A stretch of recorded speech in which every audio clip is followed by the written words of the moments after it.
I hate it when people say somebody needs no introduction, then goes on to introduce them. Uh, but Go ahead. but I do want to start in the realm of what might have been. A few years ago, I think 1997, Larry and Sergey almost got acquired. Can you tell us a little bit about this? And I always wonder how the world might be different if that had in fact happened. We had developed this technology we called PageRank. Sadly, not Brin rank. But anyway, it probably would have sold better that way. But we had developed this technology that we found was useful for search. It by itself wasn't really a complete search engine. What we had kind of just search titles of web pages and ranked them quite well. But we showed it to a bunch of the existing search companies back then. Some of you might remember them, InfoSeek, Excite, Lycos. And probably the greatest interest came from Excite, and actually came from Vinod. You were the investor in Excite. And we spent a while talking to them, and talking to you, Vinod. Yeah. You remember that. In the end, I don't think the management team there was quite as excited about it, no pun intended. But I remember there were four of us at the time, 4 grad students at Stanford. And I remember we fired off a note to Vinod. It was just like a little email. We said, we don't really want to sell, but okay, for $1.6 million, you got a deal. And a few minutes later, we got a reply and said, that's a lot of dough, but okay, we'll do it. I know, that's characteristic of Vinod, right? So then, 10 minutes later, Scott, one of the 4 of us, comes running in, laughing, huge grin on his face. He had faked the reply. And yeah, back then, the ethics around faking email weren't quite the same. Anyway, so he had that big joke, and the deal obviously never came to fruition, and we went our own way to build search. So the way I remember it, we actually agreed on a deal around $350,000. What? This is typical. Are you trying to renegotiate this now?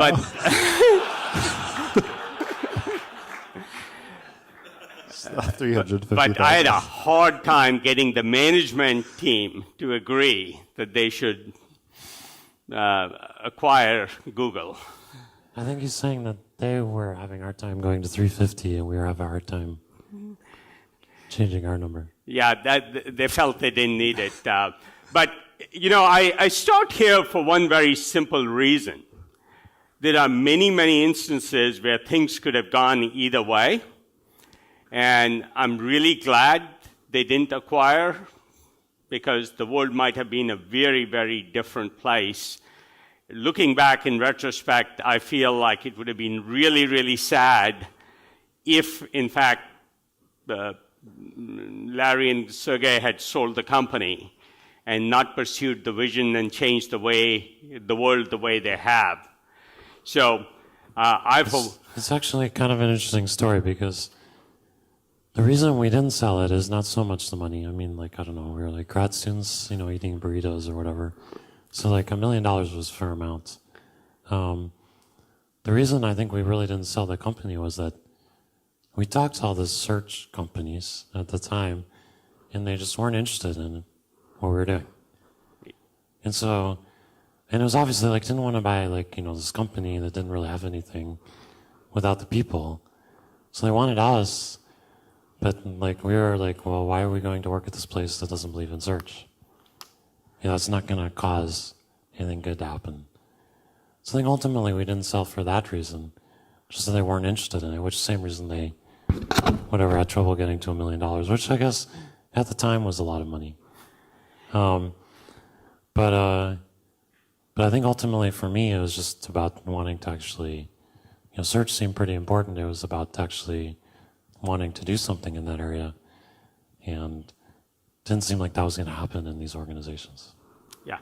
It's amazing when the business people take over how rational they get, focused on short-term revenue and lose the long-term vision. That's a good place to kick off on a different point. Most companies end up in failure, and I'm not talking about just the startups, but if you look at the S&P 500, so many of the very large companies keep going out of business at an increasing rate. People are surprised. What do companies need to do, whether they're small or large, to address these challenges? How do they take a different path, and how is Google taking a different path? Well, I do think when I talk to most companies, I do think their leaders are pretty short-term focused. And I was giving people the question, imagine you're running Exxon, what do you do? So you want to do something good. This is one of the most valuable company on earth. A lot of people think probably it's not doing good things, worried about the environment and so on. But that company has a lot of capabilities, has worldwide operations and manufacturing, government relations. Probably could do a lot of different things if you took a 20-year view. If you took a 4-year view, it's a pretty hard question to answer. What do you do in the next 4 years? Which I think is about the average tenure of a Fortune 500 CEO. So if you're being measured quarterly, obviously it's good to have some pressure, so you actually do things and make money and improve things. But I think the 4-year kind of horizon for the leaders is pretty difficult. It's pretty difficult to solve big problems in 4 years. I think it's probably pretty easy to do it in 20 years. So I think our whole system is kind of set up in a way that makes it difficult for leaders of really big companies. Eventually what you're doing kind of doesn't make sense over time for whatever reasons, environmental or social or whatever it is. And I think companies have a big problem making a big transition, so they get replaced. So I'd love both of you to comment a little bit on where Google is. What are the couple of things that become really, really critical for Google to do in the next 5 to 15 years? What areas are going to be critical?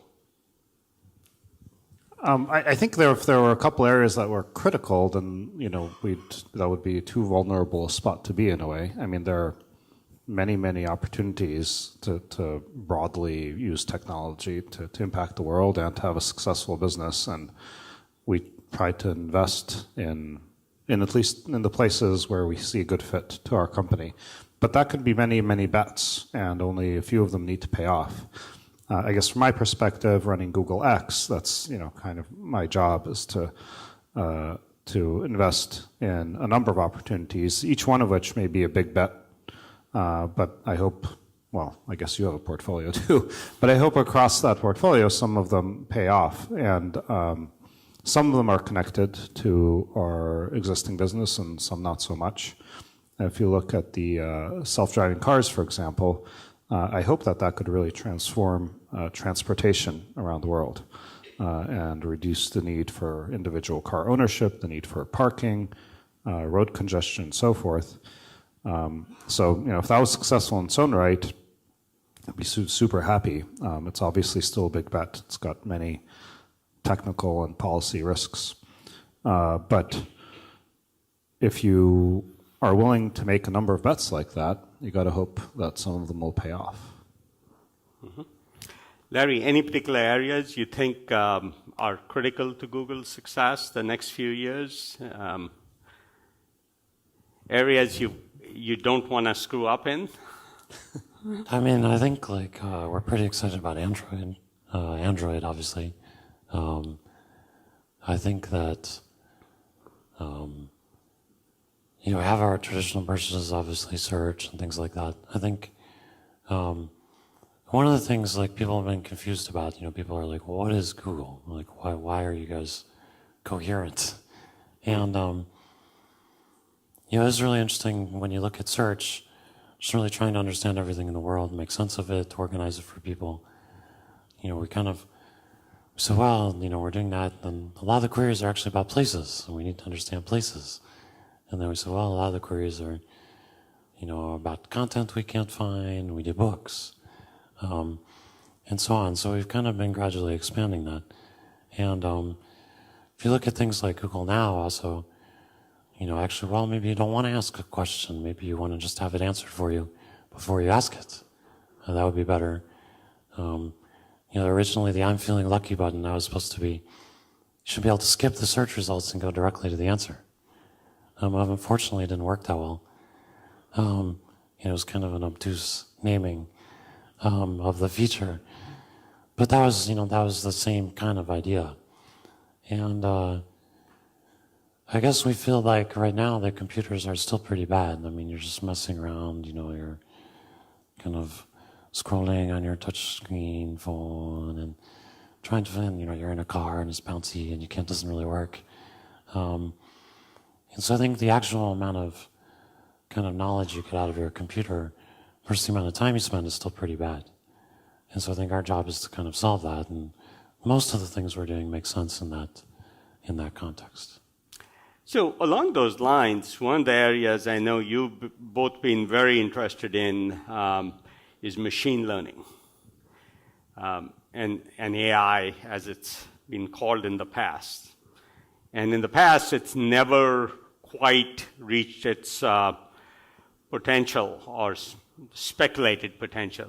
How far do you think it is as a technology, and how much of a role do you think it plays going forward? Well, look, this is our latest model right here. See, not perfect yet, but doing pretty well. So in the machine learning realm, we have several kinds of efforts going on. There's, for example, the Brin project, which is really machine learning focused, and it takes inputs such as vision, and in fact, we've been using it for the self-driving cars. It's been helpful there. It's been helpful for a number of Google services.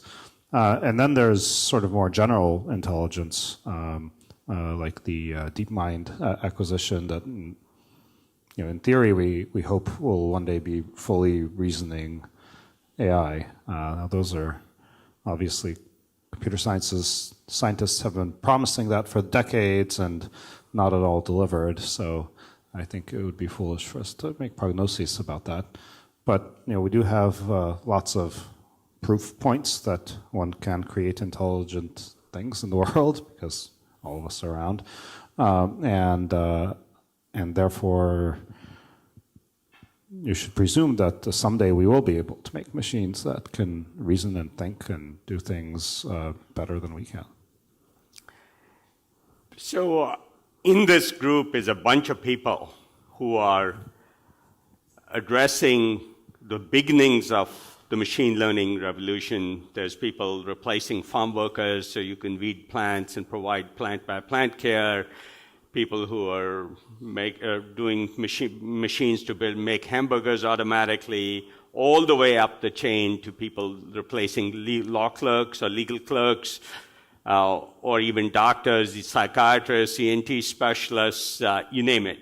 So the whole span from very simple work to very large work is being replaced in a way that is a little bit scary. And I want to come back before we finish to the social aspects of some of the technology changes. But I do wonder if the vast majority of jobs that we know today, like more than 50%, might be replaced by machines that can do that human judgment piece better. Well, we've been working on the venture investment machine learning. No, I'm just kidding. It's kind of true, actually. As long as I can buy one, I'm good. That is kind of what Google Ventures does, no? They started that way. I don't know if they're actually doing that. I don't know. They keep hiring partners for whatever reason. So I don't know. Maybe it might not be working so well on the algorithm front. In fact, one of the early Excite employees, Graham Spencer, was working on this project at Google now. Yes, ironic. Maybe they just sit around and have parties. Maybe they are using the algorithm. I don't know what goes on in the ventures building. But I do think that, I mean, a lot of the things that people do have been over the past century replaced by machines and will continue to be. 90% of people used to be farmers, no? Yeah, no. So it's happened before, It's not surprising. Yeah, the vast majority of employment shifted from farming to only needing about 2% of the U.S. workforce. That happened between 1900 and the year 2000. And I see the beginnings of that happening again with the rapid acceleration the next 10, 15, 20 years. I mean, I totally believe we should be living in a time of abundance, like Peter Diamandis' book. I think, if you really think about the things that you need to, make yourself happy, it's like housing, security, opportunity for your kids. I mean, anthropologists have identified these things.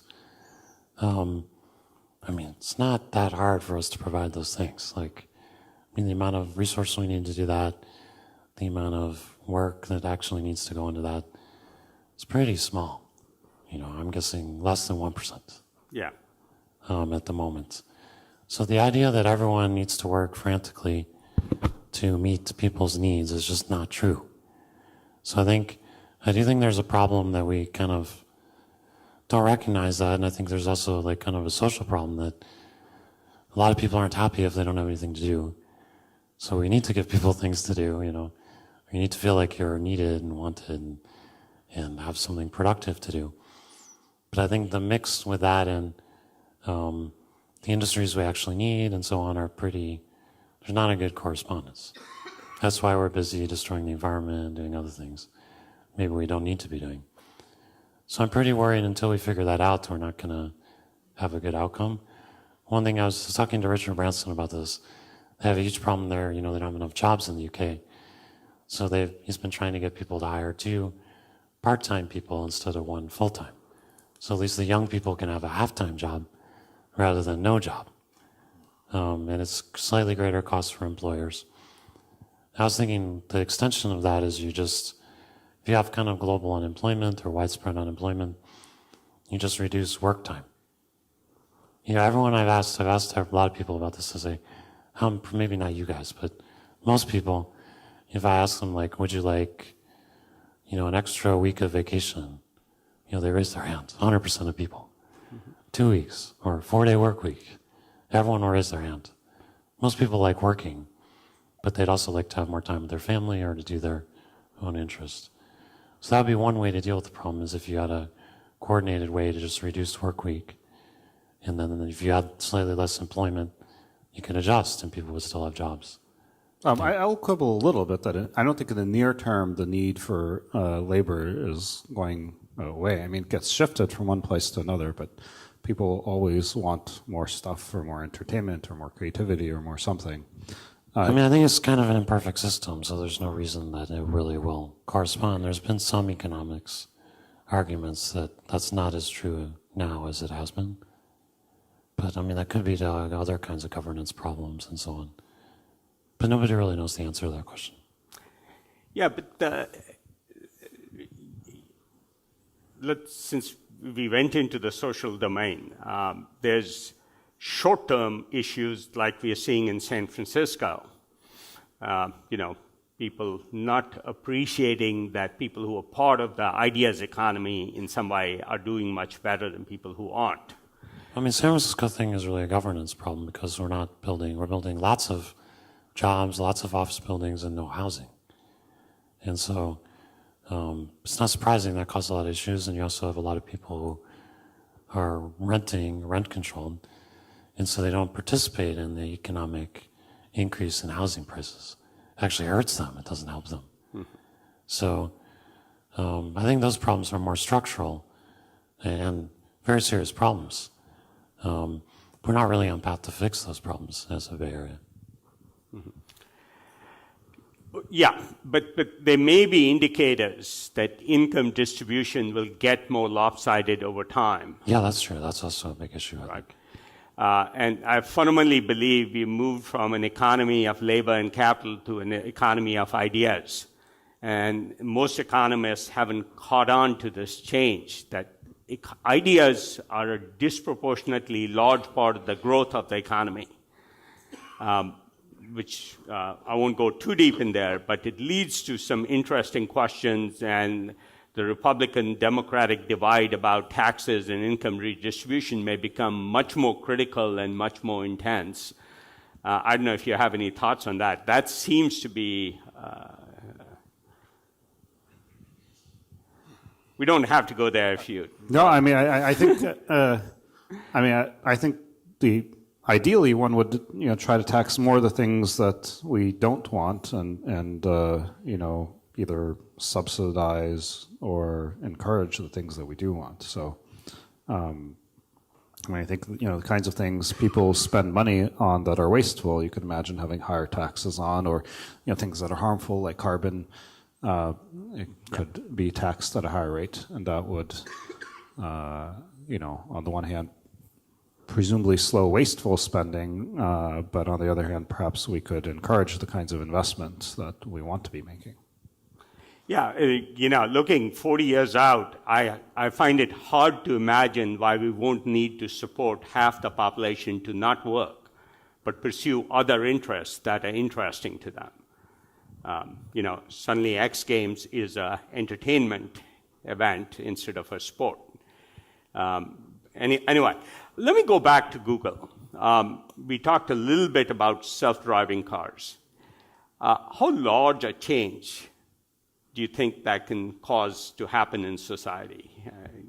Either one of you speculate on how large a change that might mean. It's more than just the software.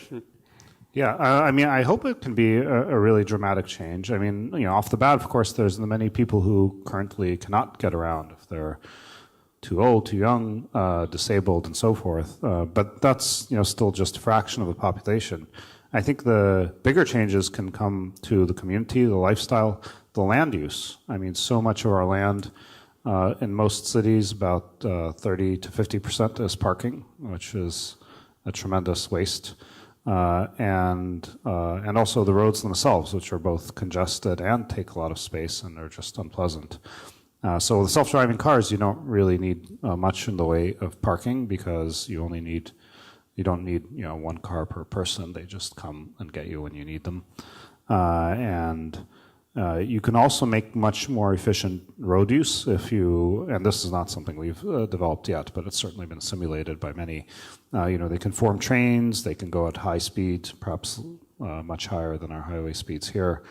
Fundamentally, they can just make much more efficient use of the space and therefore people's time.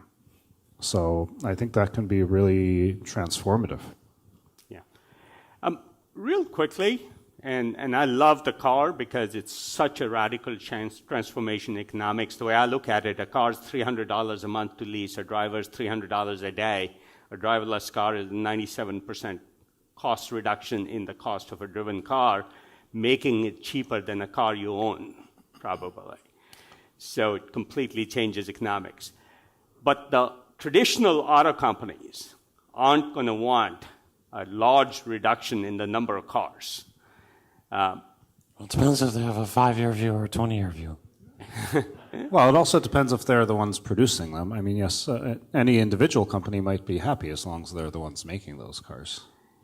So do you think Google gets into the business of making cars, potentially? Not that I'm asking you to announce what you're doing, but speculate 10 years from now. Well, I'm very excited about the technology that we're building, but it's still in its early stages. I think eventually, in the future, there might be multiple partners or companies that we work with. That some of them can be manufacturers, and some might be service providers. This is all pretty speculative right now. I'm working hard to just get the basics of the technology working. But the ideal self-driven car is not one that's, we've experimented where we convert the Lexuses and the Priuses, but it's also really nice to, not have a steering wheel, not have pedals, maybe the seats should face each other, things like that. So it's not, I'm not sure that the traditional car designs are ideal for self-driving. Let me go back to Larry. As CEO of Google, a lot of these guys have board members who keep saying focus on a few things. Self-driving cars is one. You've done some things in health and others. How do you decide what's focused and what's unfocused? Yeah, my thinking about this has changed quite a bit over the years. I think I always thought it's kind of stupid if you have this big company and you can only do like 5 things. And I think it's also not very good for the employees because then you have like 30,000 employees and they're all doing the same thing, which isn't very exciting for them. So I think ideally a company would scale the number of things it does with the number of people, kind of in a linear fashion. And as far as I can tell, that never happens. It's like, logarithmic with the number of people, if that. And I would always have this debate actually with Steve Jobs. He'd be like, you guys are doing too much stuff. And I'd be like, yeah, that's true. And he was right, in some sense. But I think the answer to that, which I only kind of came to recently as we were talking about this stuff, is that if you're doing things that are highly interrelated, then there is some complexity limit. It's all going to escalate to the CEO or something. Because you have things that are unrelated, they're going to, at some point, they have to get integrated. So a lot of our internet stuff is like that. User experience needs to make sense. It needs to feel like you're using Google, not that you're using something else. And so I think there is a limit to kind of how much we can do there, and we have to think carefully about it. The great thing about the automated cars is like Sergey can do that, and I don't have to talk to him. I like talking to him, but I don't really have to talk to him about that because it has almost zero impact on the rest of our business. Although it does use some great engineers we have, on mapping and other things, naturally move to that project, but that's a scalable process. I don't have to talk to those engineers. They just move magically. So I do think companies usually try to do very adjacent things. They figure, we're going to know exactly how to do something, that's very similar to what we already do. And the problem with that is that causes a management burden. Whereas if you did something a little less related, you can actually, I think, handle more things. Yeah. And I should note, for Google X, I created a set of rules for our projects that, by design, keep us farther away from main Google. For example, we focus on atoms, not bits. What we do involves a lot of software, but it always has a key non-software component, like, obviously the cars have cars, even though they have a lot of software. And balloons. The balloons, yes. The internet, Project Balloon. We have internet via balloon, high-altitude balloons. We have the kite-based power, the flying wind turbines. And all these things are pretty physical, and that's by design. In fact, when I focused on Google X, I shifted out a few projects which seemed closer to Google's core. Yeah. Sorry, go ahead. No, I was just going to say, for startups, maybe, you need to get one thing done well, or else you don't have permission to do anything else. Yeah. But for big companies, I think it's a little different. Mm-hmm. That leads to another strategy question, and I want to get off this, and I'm going to go a little bit long since we have both Larry and Sergey, so we'll take those extra 10 minutes. Can you imagine, given your interest, you've had some interest in health, there's some radical stuff there. Android is a natural platform for health, mobile is, and health needs to be distributed in highly accessible broadly, not just at the hospital. Can you imagine Google becoming a health company, which may be a larger business than the search business or the media business? I think it's for sure a larger business. And in fact, Google X, for example, we do have the glucose reading contact lenses. So we do. Which are very cool. I don't wear them. I don't wear contacts, and I don't know the need to measure my glucose. But they should be coming along pretty well. I'm very excited about that. Generally, health is just so heavily regulated. It's just a painful business to be in. It's just not necessarily, how I want to spend my time. Even though we do have some health projects, and we'll be doing that to a certain extent. but I think the regulatory burden in the U.S. is so high that I think it would dissuade a lot of entrepreneurs. We have Calico, obviously, we did with our Levinson, which is a pretty independent effort, focused on health and longevity. I'm really excited about that. I think that I am really excited about the possibility of data also to improve health, but that's, I think what Sergey's saying, it's so heavily regulated. It's a difficult area. I've been giving an example. Imagine you had 10,000, or imagine you had the ability to search people's medical records in the U.S. Any medical researcher could do it. Maybe they have the names removed. And maybe when the medical researcher searches your data, you get to see which researcher searched it and why. Imagine that would save 10,000 lives like in the first year. Just that. And that's almost impossible to do because of HIPAA. Yeah. So I do worry, we kind of regulate ourselves out of some really great possibilities that are certainly on the data mining and yeah, 2 or 3 years ago, I wrote a blog called Do We Need Doctors? And I speculated Dr. Algorithm will do most of the work. Anmol from Ginger.io is in here somewhere. They introduced their psychiatric monitoring app at Kaiser. Yeah, I was talking to them about that last night. Yeah. That's cool. In the first week, Kaiser believes they saved 3 suicides because the apps alerted the nurse that the patient was in a suicidal state. That's just the beginning to come. But that feels like a software business, mostly, delivered mostly through mobile. And it's more needed in the least regulated areas, India, Africa, places like that. So go ahead. Yeah, I was going to say in the U.S., I think diabetes and heart disease are both about $300 or $400 billion a year in expense.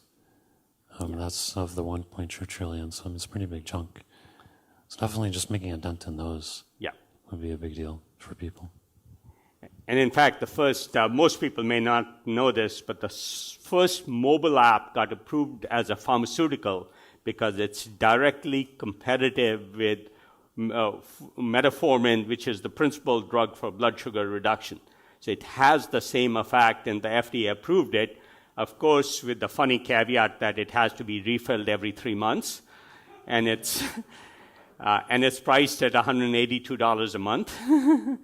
Do you want to take any from the audience? Or you? Yeah, let's. I want to have one question for you, Larry. You lost your voice last year. You've talked a little bit about what you learned from that. Yeah, it was great. Sergey encouraged me to, make all the details public, and that was really great to get a lot of feedback and information and things like that. So, as a good example, I think, we're talking about medicine, but a lot of the angst people have about their medical records is related to insurance, which we can just fix the insurance. Point of insurance is to cover medical issues. So we somehow worked ourselves into a state around that. Obviously, I don't care very much about that, so I don't have that issue. But I think, anyway, I don't think my voice is likely to get much worse, so I'm happy about that. Get my job done fine. Why don't we open it up to a few questions from the audience? Question over there. I got a microphone in the back. Oh, is there a mic going around? Yeah. Hello.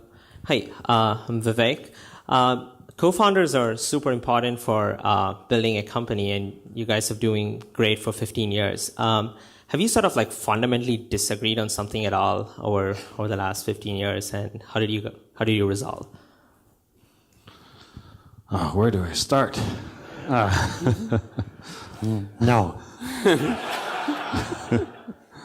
What's he talking about? We disagree all the time. Not in fundamental way. No, we really disagree. They're fundamentally disagreeing on whether they disagree. No, I think if you get to know somebody over a long period of time, we're working together for so long, and we're committed to doing that. You don't get agitated about one little thing or the other. I don't know. We work it through, and also generally we've gotten to think remarkably alike, which scares some people around us, I guess. Yeah, and the other thing, I mean, we know enough, I guess, that when we're disagreeing, I mean, you make a lot of calls that aren't obvious. So, I mean, if you're disagreeing, it's probably that it's not obvious what to do.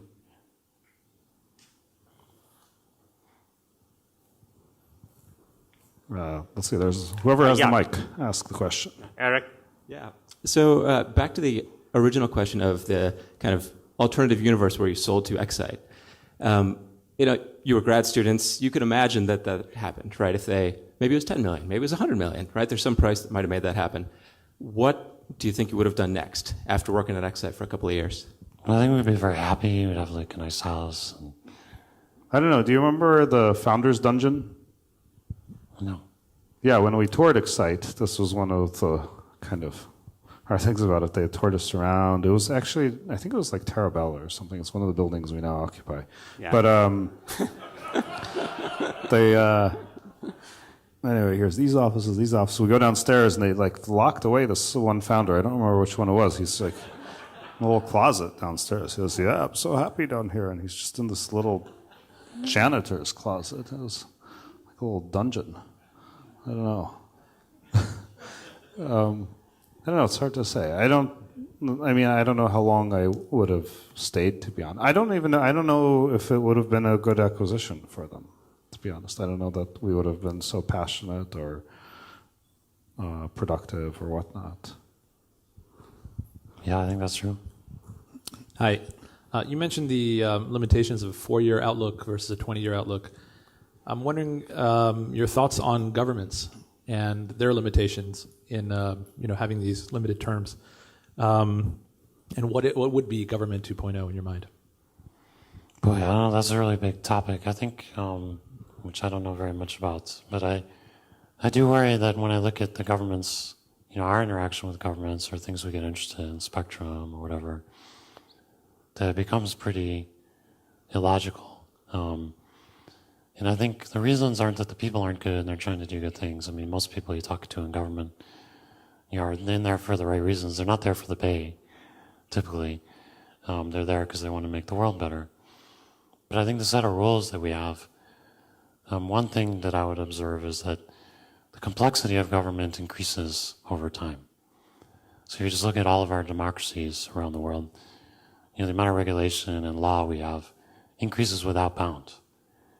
So I was trying to reduce the complexity in Google. I was saying, we're getting to be a bigger company. Let's take our rules and regulations, let's make sure they stay at 50 pages so that people can actually read it. But the problem that I discovered about that was that by reference, we include the entire law and regulation of the entire world. Because we're a multinational company, we operate everywhere. Our employees, what they do, affects everything, and so in some sense, we'd have to read, the 100 million pages of law and regulation that are out there. There's probably something like that. I don't know how much it is, but it's very big and getting bigger. So one thing I proposed is that, I was talking to some government leaders. I said, actually, the president of South Korea, it was great. I said, hey, why don't you just limit your law and regulation to some set of pages? And when you add a page, you have to take one away. And she actually wrote this down. She's great. Is that one of the pages now? Yes. No, that's only one sentence, But I do think that otherwise, I think the government's likely to kind of collapse under its own weight, despite people being good and well-meaning, just because of that one issue of complexity increasing. I just don't think it's reasonable. And when we went public, laws were from 60 years ago. If you took a random law professor, locked them in a room, and told them to rewrite those rules, you'd have something much better come out. But we're not doing that. Larry, and How do you Sergey, know that? You don't know about the dungeons filled with law professors? It's like, that's the other Google X project I have. Well, I'm glad to hear that. we got to finish up, but there's one question I want you to just address because a lot of founders deal with this. You started off as CEO, got Eric as CEO for a while, took back over. Can you sort of just speak to how the experience was retrospectively? Was it a good way to do it, a bad way to do it? How would you have done it different, or would you do it the same? It's something everybody here struggles with, or a lot of people struggle with. I mean, I think it turned out pretty well. So I think that's really good. I think, and Eric's great leader, and I think we learned a tremendous amount from him. And I think we ran pretty effectively also as a team for a long time on those things. So I think these are very personal decisions, and I think there's probably no right answer. I think if you have a really long time period, obviously, I think, you can probably learn the things you need to know about management or not. I mean, like I said, it's a personal decision. I think running a company, startup is really a big commitment. Takes a lot out of you, out of your life, to do well, I think. I'm sure the same is true for companies as they get bigger. So I'm not sure that's for everyone. Some people are good at starting things, not good at finishing things. And I think organizations have trouble recognizing that too. I think, and those are difficult transitions for people. In general, I think, if you have a project or a company and it can have stable leadership, over 20 years, that's better than not. Yeah. Well, thank you. It's been a treat to have both of you here. And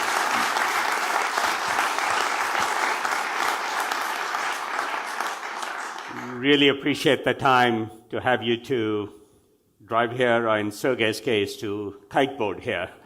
You didn't quite make it. I only made it halfway, which is the worst distance to actually make it. But I turned around and went back. There wasn't wind on this side of the bridge. Well, thank you. Thanks.